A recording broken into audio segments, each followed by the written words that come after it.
Bonjour, donc cette vidéo est sur le pump down automatique. Je vais vous montrer le schéma électrique, le dessin, et vous expliquer au fur et à mesure comment ça fonctionne et comment on doit lire ce schéma. Donc on va commencer. Donc voilà le schéma de notre pump down. Donc j'ai fait une régulation simple. Alors ici, comment j'ai fait mon schéma? Vous voyez, j'ai mis les numéros déjà ici. 1, 2, 3, 4, 5, 6. Ça correspond aux lignes ici. Ça, c'est la ligne numéro 1. Ça, c'est la ligne numéro 2. Ça, c'est la ligne numéro 3. La numéro 4 et la numéro 5. Et la 6 ici. Alors, les lignes ici, pourquoi j'ai mis les numéros? C'est parce que dans le schéma, quand vous voyez par exemple le contacteur C, celui du compresseur qui est ici, ben, j'ai des contacts qui sont ouverts ici, fermés ici.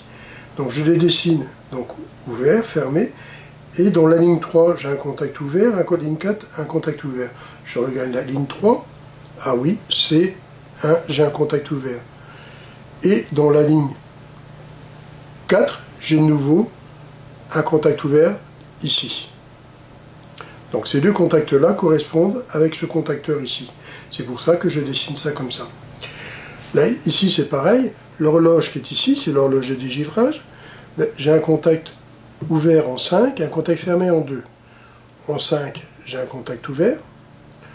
Et en 2, j'ai un contact fermé qui est ici. Alors, comment je vais lire mon schéma? Donc ici, j'ai déjà un disjoncteur magnétothermique pour me protéger ma phase et mon neutre. Donc ici, nous sommes en... nous protégeons le neutre. Ici, je vous ai mis 3 thermiques. Un thermique pour le compresseur, thermique compresseur. Un thermique pour l'évaporateur, thermique évaporateur.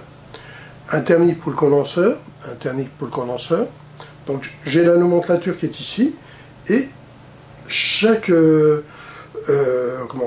contact aura sa nomenclature reprise ici. Ça, c'est un truc qui doit être fait sur chaque schéma pour pouvoir expliquer le schéma. Donc ici, j'ai un HP sécurité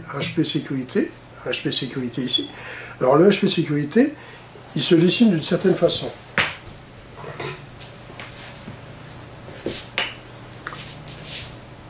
On met H, P, et on fait ça. HP, quand la pression va monter, il va changer de position. Donc ici, HP, quand la pression va monter, il va s'ouvrir. C'est ce que je veux. Le BP, ben lui, ça sera le contraire. BP, quand la pression va chuter, ben, le contact va changer de position, il va s'ouvrir. Voilà comment on doit lire ces signes-là. Donc ça, c'est descendre, ça, c'est monter.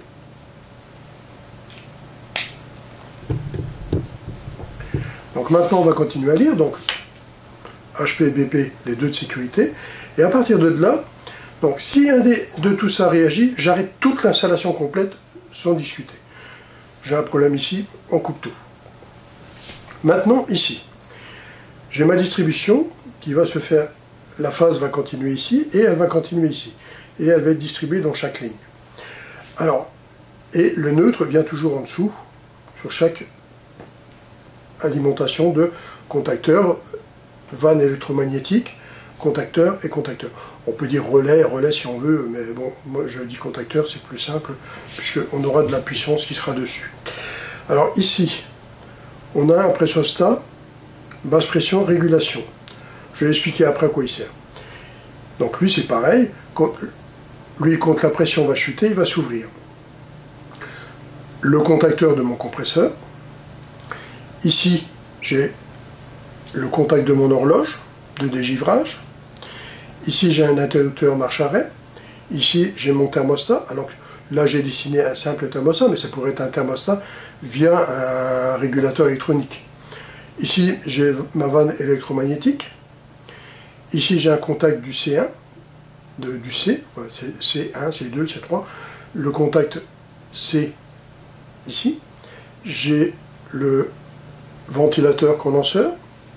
J'ai un autre contact C2 ici. qui lui qui est commandé via C aussi, et qui va me commander quoi? Ben, mon ventilateur évaporateur, mon ou mes ventilateurs évaporateurs. Et ici, quand le compresseur est à l'arrêt à cause de tout ça, je vais expliquer le système pendant. Lui est ouvert, mais l'horloge, quand elle demande un dégivrage, elle ferme ici et elle me laisse le ventilateur tourner pendant que je suis à l'arrêt pour le dégivrage. Si j'ai réglé une demi-heure, ben, j'aurai le ventilateur qui va tourner une demi-heure pour dégivrer mon évaporateur. Alors maintenant, comment ça fonctionne le système qui est ici? Ici, j'ai mon marche-arrêt, j'enclenche mon contact de marche.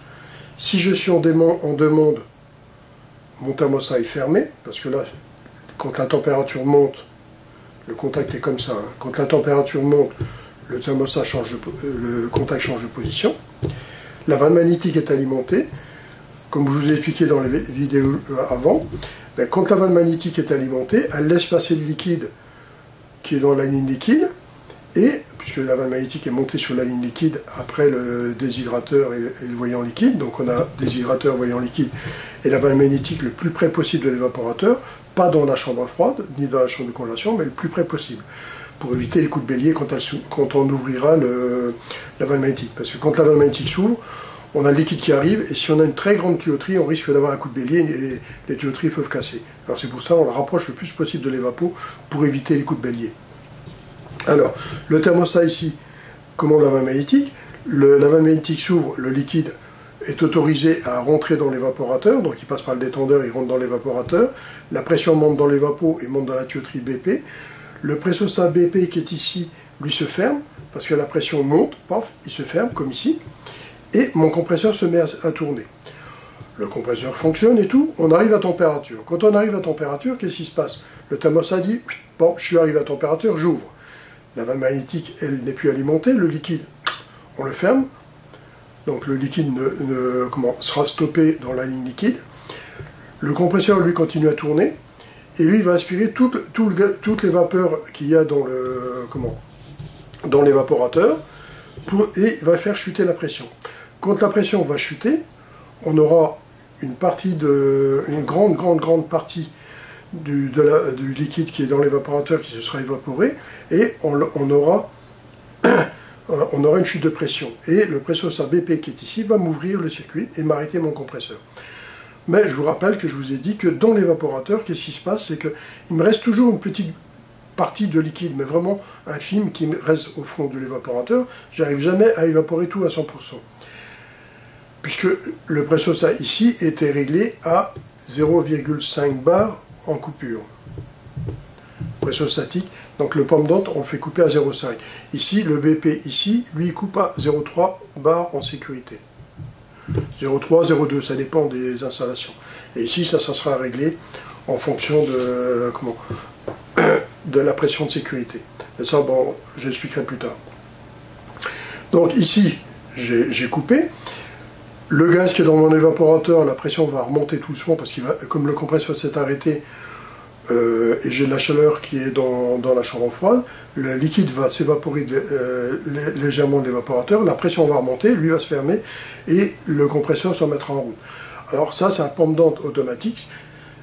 Là, ça arrive qu'il peut redémarrer une ou deux fois pendant l'arrêt. Donc ça, c'est le gros défaut du pomme d'ante automatique. On verra dans le schéma qui va suivre après dans une autre vidéo, le pomme d'ante, mais le sigle pomme d'ante.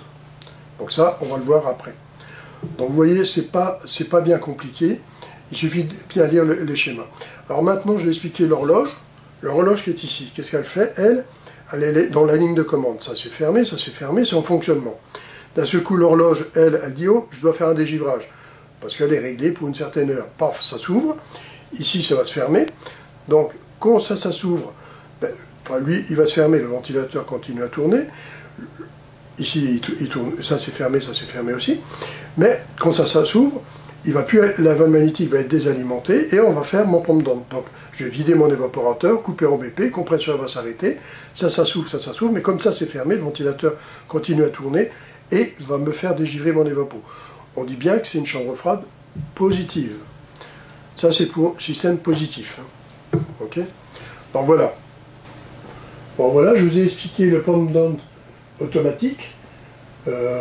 C'est pas compliqué, il suffit de bien suivre le schéma électrique et savoir le réaliser et le câbler surtout. Donc ça j'expliquerai par la suite comment on câble tout ce genre de trucs pour que vous sachiez câbler aussi. Ok. Donc je vous souhaite une bonne fin de journée et à bientôt.